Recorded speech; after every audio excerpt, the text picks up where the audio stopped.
Scentland, the land of scent.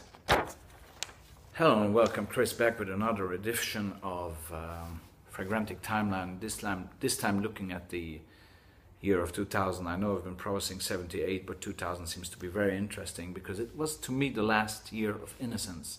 Because before 9/11 hit the world in 2001, 2000 was somehow the last year when we still didn't know what can all be possible to happen in this world.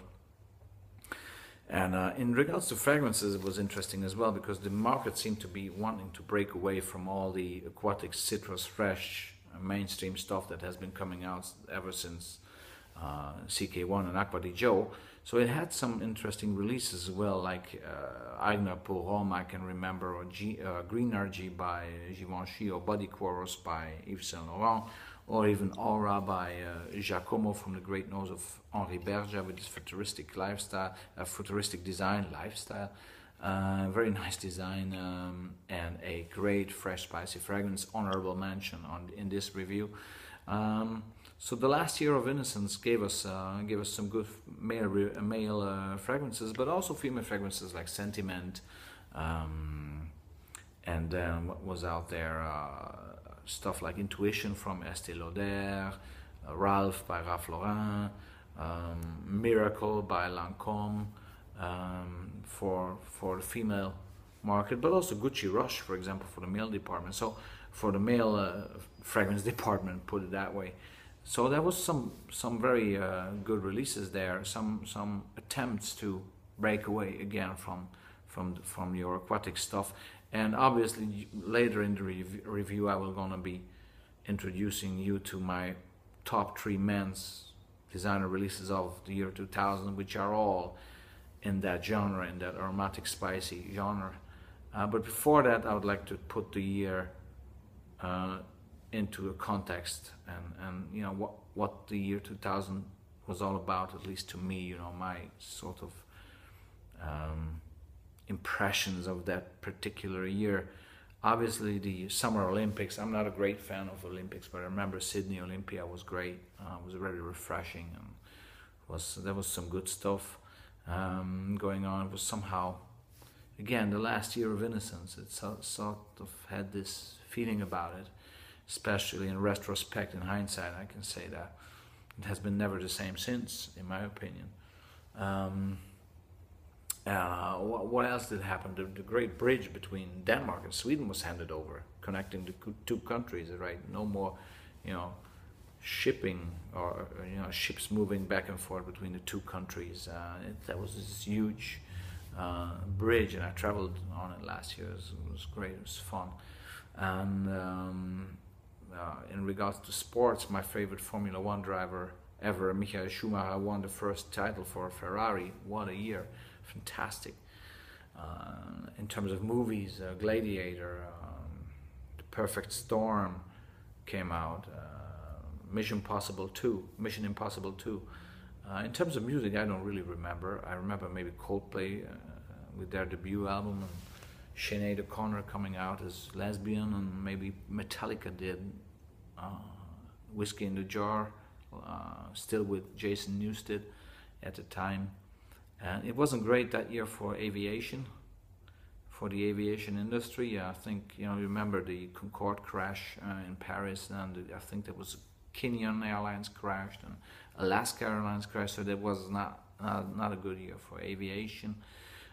Then I remember this disaster in Kaprun, Austria, in the tunnel with the skiers and all that. It's pretty bad. And that was obviously the year of the US election, where Bush ran against Al Gore, all that. That was like, my good God Almighty, what was going on there? Nobody knew. Maybe to this day we don't know what's been going on there. So it was an interesting year, busy, definitely busy.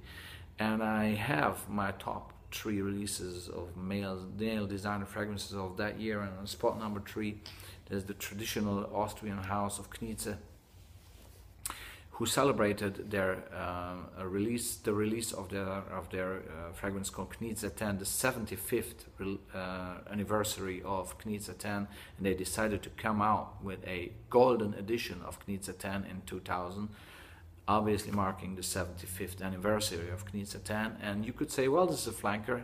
Much more than that. This is a complete and utter masterpiece. It's deeper and smokier and a bit more manlier, spicier, heavier, leathery, more leathery than the Knit Satin, but it has the same DNA, same backbone. Obviously Heinz Gottschalk and Vincent Roubert were working on this fragrance, and Knit Satin has, you know, done another masterpiece with this one. Obviously I don't have to mention that the performance is just epic on this, so it had to make my top 3. Definitely Knit Satin golden edition, toilet water, eternal classic, and totally worth the image, totally living up to the image of Knit Satin. Knit Satin golden edition on spot number 3. Spot number 2, very prestigious house of Cacharel, was also trying to break away from the trend of the 90s. No aquatics anymore, no citrusy, easygoing aquatic cologne stuff, right? Cacharel was very brave, releasing a fragrance called Nemo, from the nose of Jean-Pierre Betoire, a great urban, dirty, spicy fragrance. This to me smells like somehow it's very urban and spicy, and it smells like the dirty sidewalks of a big city, maybe New York, Berlin, London, whatever you want. Very courageous fragrance, great epic performance, fantastic design. Again, I mean, here they've been really trying to get some new designs out as well. Like the year 2000 had something still. The year 2000 had still a backbone, trying to break away from conventional mass market mainstream stuff and in order to create something new. Nemo is a perfect example of that. So both the house of Cacharel and Jean-Pierre Betoire, I bow my hat, because this has since become discontinued, but it's an epic masterpiece, much sought after at this stage, and a fantastic, fresh, dirty, sexy, urban, spicy fragrance. Cacharel Nemo from the year of 2000. Spot number 2, and then obviously Gérard Anthony. The genius of Gérard Anthony was given the job to create something that lives up to the image of the late great Cristobal Balenciaga, and they came out with a fragrance called Cristobal Pour Homme by Balenciaga in 2000. This, ladies and gentlemen, is a almost gourmand, totally, utterly, stunning masterpiece of fragrance art. Perfect as a signature fragrance for the mature crowd. It has gourmand nuances, it has fresh, spicy nuances. I reviewed this separately, and the composition, the blend, is just very special, lingering, never pushy, yet it has the performance of an extrait de parfum. It's just an eau de toilette.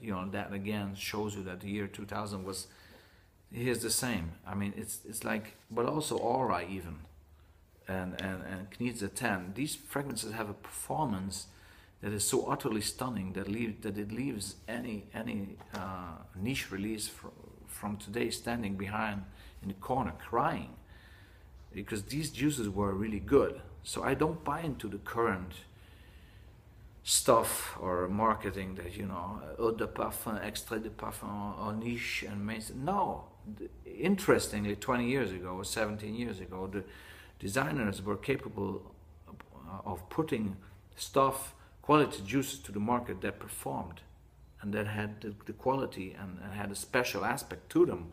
And to me, Cristobal Pour Homme by Balenciaga is the best example of that. It's a stunner, it's a masterpiece, it's standing on its own feet, and it's an utterly beautiful fragrance,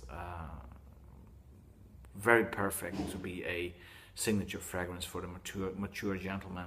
So that was these were my top 3 fragrances from the year 2000, the last year of innocence for me at least. And I'll be reviewing more from the new millennium and the old days as well, 90s, 80s, 70s. Still a lot to come. 78 will be covered as well, as I promised. That was the year 2000.